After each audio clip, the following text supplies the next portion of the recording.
This is a presentation on the brief history of redlining and its effects in Boston, presented by 826 Boston, ABCDC, ACEDON, and Boys and Girls Club of Dorchester. Redlining is the discriminatory practice of denying or limiting access to financial resources, such as banking, insurance, and loans, to people based on their race or ethnicity, as well as other factors, such as their neighborhood or zip code. The term redlining comes from the practice of drawing red lines on maps to indicate areas where these financial services would not be offered. Redlining was widespread in the United States from the 1930s through the 1960s, particularly in cities where African Americans and other people of color were concentrated in certain neighborhoods. Banks and other financial institutions would refuse to provide loans or insurance to residents of these neighborhoods, even if they had good credit and stable incomes, because of their race or ethnicity. The consequences of redlining were significant and long-lasting, contributing to the creation of racially segregated neighborhoods, limiting economic opportunities for people of color, and perpetuating systematic racial inequality.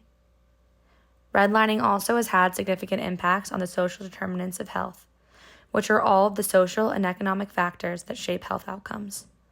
Because of the concentrated poverty that often results from redlining, these areas often suffer from a lack of education, healthcare, employment opportunities, and an increased exposure to environmental hazards which implicate overall health and well-being. In Boston specifically, many neighborhoods with high populations of Black, Hispanic, and immigrant residents were redlined, making it difficult or impossible for residents to obtain mortgages or loans to buy homes and start businesses. This led to a lack of investment in these neighborhoods, causing economic and social disadvantages that persist to this day. Despite being known as one of the most socially progressive cities in the country, Boston actually has one of the most racially inequitable populations, and this is largely because of the repercussions of redlining and other discriminatory housing policies. The first racial restricted covenant in Boston was established all the way back in 1843. New Deal policies in the 1930s, which helped white families to purchase homes, such as the Home Ownership Loan Corporation, developed discriminatory maps to determine the hazard level of an area. If an area was labeled red for most hazardous, then the government would fail to provide loans. Often areas were classified as red were done so because of the percentage of minority populations. Under the Federal Housing Act of 1968, redlining became illegal, yet discriminatory banks in Boston continued to only give housing loans to African Americans who wanted to live in primarily Black neighborhoods, such as Dorchester, Roxbury, and Mattapan. This further promoted segregation with housing. So to continue the history of redlining in Boston, the Massachusetts Fair Housing Law banned race-based restrictive covenants in 1946. However, redlining was not outlawed until 1968. It specifically banned housing discrimination on the basis of religion, race, skin color, and origin. During the 1950s and 1970s, suburbanization occurred as the suburbs expanded, because of white flight that took place out of Boston, during which white individuals moved from Boston to the suburbs. Also during this time, blockbusting also became more common. Blockbusting refers to buying properties in white neighborhoods and selling them to Black individuals for above-average prices. As a result, white individuals would sell their own homes in those same neighborhoods for lower prices. In 1971, a rule was passed that fined realtors $50 for participating in blockbusting, and additionally, highway projects were planned that cut through neighborhoods that had C or D grades, as opposed to A or B grades, as outlined by the HOLC. And then finally, as mentioned before, the Fair Housing Act was passed in 1968.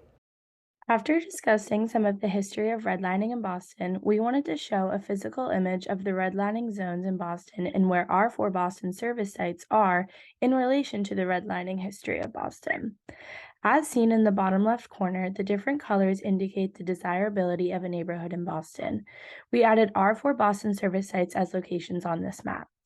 It is clear that ABCDC and the Boys and Girls Club of Dorchester are both on the borders of red zones and in areas that are considered to be definitely declining. Also, ACEDON and 826 Boston are both in red zoned areas that are considered to be hazardous according to the figure in the bottom left corner. It is interesting to apply our own service sites to the history of redlining in Boston and to see how inequalities of redlining are still impacting communities today. Although redlining was outlawed over 50 years ago, the negative implications of redlining are very much still present in Boston today. Since the redlined areas of Boston did not receive capital investments, there are a few key noticeable differences between the red and green areas in some aspects of everyday life. For example, green areas were able to lobby their city governments for amenities such as public parks. In addition, city planners targeted redlined areas in order to build more public housing and highways. In terms of some environmental effects that redlining has caused, due to the asphalt-heavy construction that took place in redlined areas, as well as the lack of vegetated areas, it was found that the historically redlined areas are actually much hotter than historically greenlined areas. Some other general negative impacts of redlining include food apartheid, educational disparities, and disproportional policing. In terms of widening the socioeconomic gap between Black and white people in Boston, many Black families were denied the opportunity to build generational wealth to pass down to their descendants due to the fact that many Black people in Boston were denied loans and financing for homes in various areas of the city. Lastly, one recent study conducted by researchers at the Boston Medical Center found that structural racism in the form of redlining has actually led to higher rates of firearm violence compared to areas that were not redlined, and this can also be attributed to the high rates of poverty, low educational attainment, and low home ownership rates in redlined areas. As part of our research, our team interviewed Professor David Manzo. Due to his extensive knowledge of redlining, particularly in Boston, he was a wonderful resource and provided great insights towards our research. Manzo graduated from BC before going on to volunteer at Haley House for 3 years and has since taught in the Pulse program for over 40 years. He ran us through the history of redlining in Boston, starting from the aforementioned 1843 restrictive covenant in Brookline, which set the tone that you could restrict where people lived based on the color of their skin. In discussion of the efforts to correct these injustices over a century later, he pointed out that these efforts still had their flaws. Though money was made available for first-time homeowners to get loans if they were Black, it was only in Dorchester, Roxbury, and Mattapan, not the actual city. The primarily Jewish and other white communities that lived there fled. This led to segregated communities within a diverse city. Think Roxbury versus Seaport. His response to this community segregation was that once you lose the school teacher, the firefighter, and the police officer, and they can't afford to live in the communities they work in, you lose a soccer coach, a baseball coach, and a basketball coach. You lose a lot of the fabric of the community. Professor Manzo also pointed us to a shocking article from the Boston Globe in 2017. When the Spotlight team set out to address if Boston deserves its racist reputation, they analyzed data, launched surveys, and conducted hundreds of interviews in Boston, LA, Miami, Tulsa, and DC.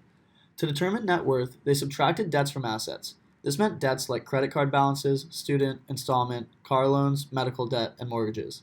They found that household median net worth was $247,500 for whites, compared to $8 for Blacks in Boston.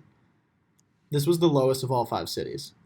This inequality, as well as a lack of affordable housing, pockets of crime, and unequal education, all tie into the history of redlining and racism in this city.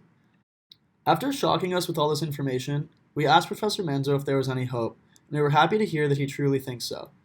Though we have seen a lot more attention around and efforts to correct this issue in recent years, it is important to keep spreading awareness and continue to make it possible for Boston to be a city where all people can live.